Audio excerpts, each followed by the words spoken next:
Hello friends, నమస్కారం. ఈరోజు మనం 9వ తరగతి సాంఘిక శాస్త్రం ఎకనామిక్స్లో భాగంగా మొదటి పాఠం పాలంపూర్ గ్రామ కథ the story of village Palampur గురించి తెలుసుకుందాం.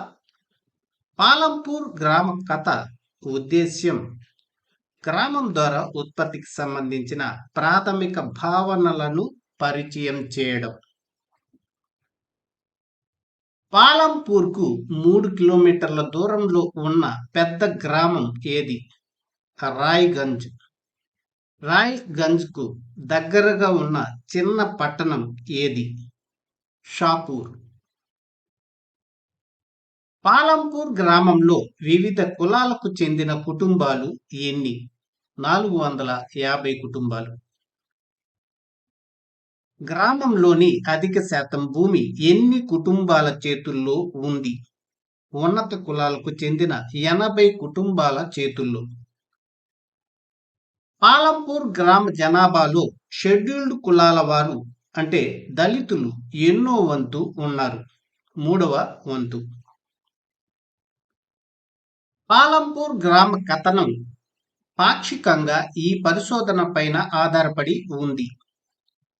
పశ్చిమ ఉత్తరప్రదేశ్లోని బులంద్ షార్ జిల్లాలోని ఒక గ్రామంపై దిల్బర్ ఎటినీ చేసిన పరిశోధనపై. వస్తువులు సేవలను ఉత్పత్తి చేయడానికి అవసరమైన అంశాలు, ఉత్పత్తి కారకాలు ఎన్ని? అవి ఏవి? 4. అవి భూమి, శ్రామికులు, భౌతిక మూలధనం, మానవ మూలధనం. ఉత్పత్తి కారకాలు అనేది వస్తువులు లేదా సేవల ఉత్పత్తిలో ఉపయోగించే ఇన్పుట్లను వివరించే ఆర్థిక పదం. అన్ని సహజ వనరులను సూచించే ఉత్పత్తి కారకం ఏది? భూమి. ఉత్పత్తి లేదా సేవను మార్కెట్కి తీసుకురావడానికి ఒక వ్యక్తి చేసే ప్రయత్నాలను సూచించే ఉత్పత్తి కారకం ఏది? శ్రమ లేదా శ్రామికులు. ఉత్పత్తిలో ఉపయోగించే వస్తువుల కొనుగోలును సూచించేది ఏది? భౌతిక మూలధనం లేదా పెట్టుబడి. భౌతిక మూలధనం ఎన్ని రకాలుగా ఉంటుంది? 2 రకాలు. అవి స్థిర మూలధనం, నిర్వహణ మూలధనం. స్థిర మూలధనం అనగా పనిముట్లు, యంత్రాలు, భవనాలు అంటే నాగలి, జనరేటర్లు, టర్బైన్లు, కంప్యూటర్లు. నిర్వహణ మూలధనం అనగా ముడి సరుకులు, చేతిలోని ద్రవ్యం అంటే నూలు, అంటే వస్త్ర తయారీకి నూలు అవసరం. ఈ నూలు అనేది ముడి సరుకు. మట్టి అంటే కొండ తయారీకి మట్టి అవసరం. మట్టి అనేది ఇక్కడ ముడి సరుకు. సరుకులు కొనడానికి, చెల్లింపులు చేయడానికి ద్రవ్యం అవసరం. పాలంపూర్లో ఎంత శాతం ప్రజలు వ్యవసాయంపై ఆధారపడి ఉన్నారు? 75% ప్రజలు. భూమిని కొలవడానికి కొలమానంగా దేనిని ఉపయోగిస్తారు? హెక్టారును. 1 హెక్టార్ అనగా 2.5 ఎకరాలు. 100 మీటర్ల కొలత గల ఒక చదరపు వైశాల్యము డాష్కు సమానం? 1 హెక్టార్కు. పాలంపూర్లో వర్షాకాలం అంటే ఖరీఫ్లో రైతులు సాగు చేసే పంటలు ఏవి? జొన్న, సజ్జలు. పాలంపూర్లో అక్టోబర్, డిసెంబర్ మధ్య కాలంలో రైతులు వేటిని సాగు చేస్తారు? బంగాళాదుంపలు. పాలంపూర్లో చలికాలం అంటే రబీలో రైతులు వేటిని సాగు చేస్తారు? గోధుమలు. 1970 దశాబ్ది మధ్యకాలం నాటికి పాలంపూర్ గ్రామంలోని సాగునీరు అందే మొత్తం భూమి ఎంత? 200 హెక్టార్ల భూమి. దేశంలోని మొత్తం సాగు భూముల్లో ఎంత శాతం భూమికి సాగునీటి సదుపాయం ఉంది? 40% కంటే తక్కువ. బహుళ పంటల సాగు అనగా ఒక భూభాగంలో సంవత్సరంలో ఒకటి కంటే ఎక్కువ పంటలు సాగు చేయడం. పాలంపూర్లో చాలా మంది 15 నుంచి 20 సంవత్సరాలుగా ను మూడవ పంటగా సాగు చేస్తున్నారు. బంగాళాదుంప.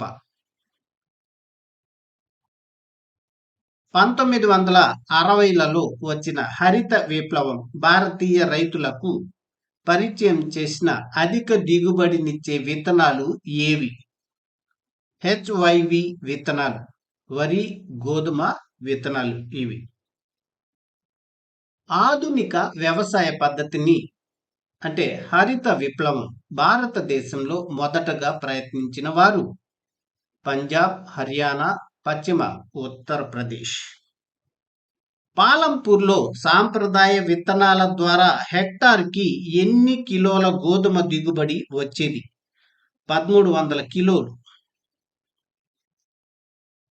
పాలంపూర్లో అధిక దిగుబడి అంటే HYV విత్తనాల వాడకంతో హెక్టార్కి ఎన్ని కిలోల గోధుమ దిగుబడి వచ్చింది?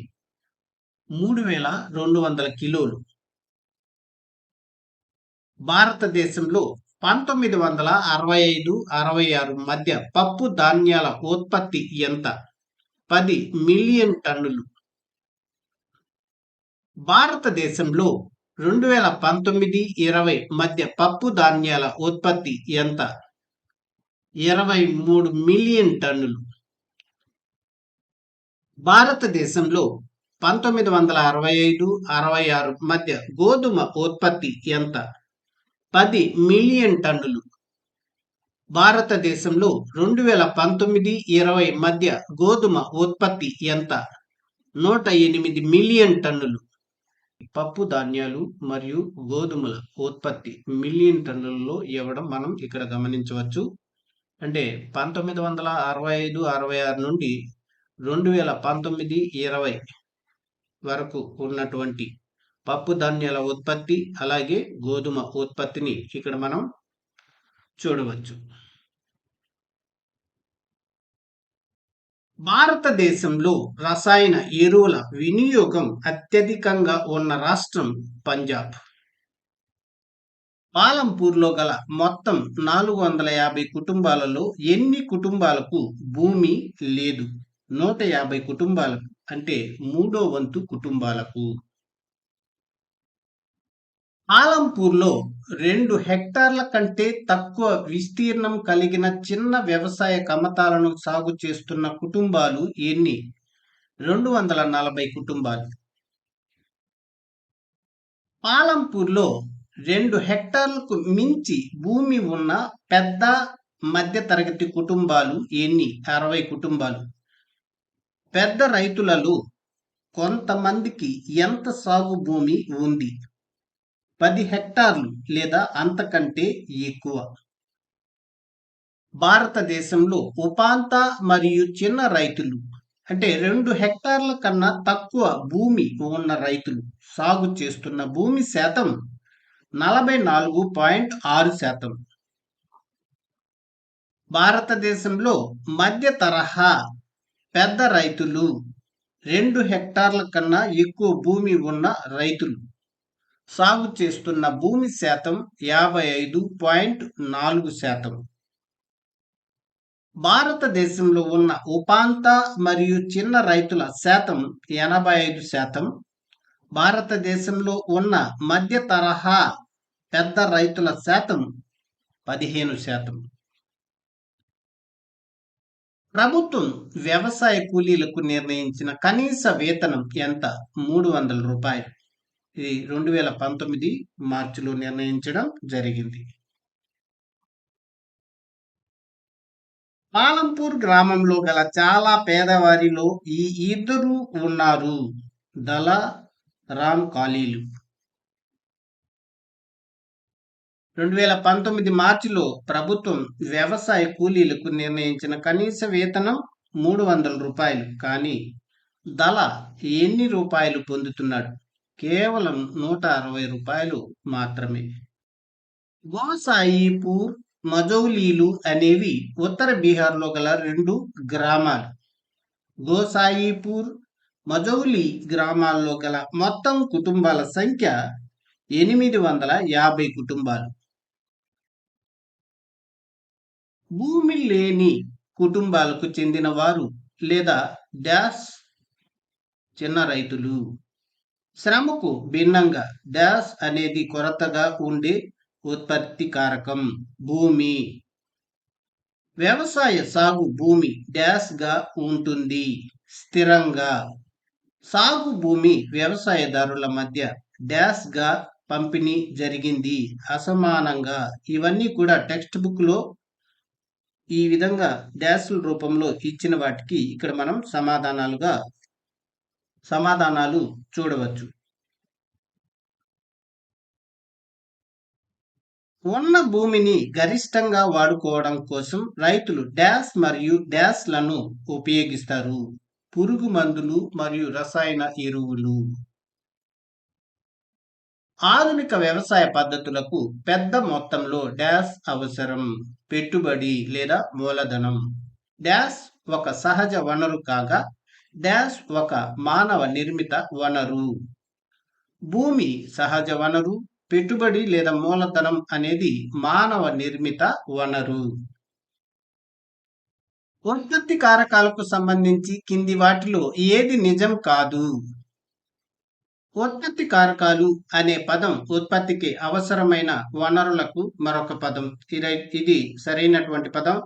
శ్రమ అని పిలువబడే ఉత్పత్తి కారకం అంటే ఉత్పత్తికి అవసరమైన మానవ వనరులు. ఇది కూడా సరైనటువంటిది.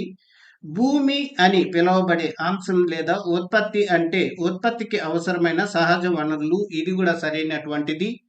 మూలధనం అని పిలువబడే ఉత్పత్తి కారకం అంటే ఉత్పత్తికి అవసరమైన డబ్బు అనేది సరికానిది. ఇది దానికి ఆ ప్రశ్నకు సమాధానంగా దీనిని మనము చెప్పుకోవచ్చు. ఫ్రెండ్స్, వీడియో నచ్చితే లైక్ చేసి, షేర్ చేసి, సబ్స్క్రైబ్ చేసుకోండి. అలాగే బెల్ ఐకాన్ పై క్లిక్ చేసినట్లయితే మన కొత్త నోటిఫికేషన్స్ మీకు అందుతూ ఉంటాయి. Thank you for watching this video.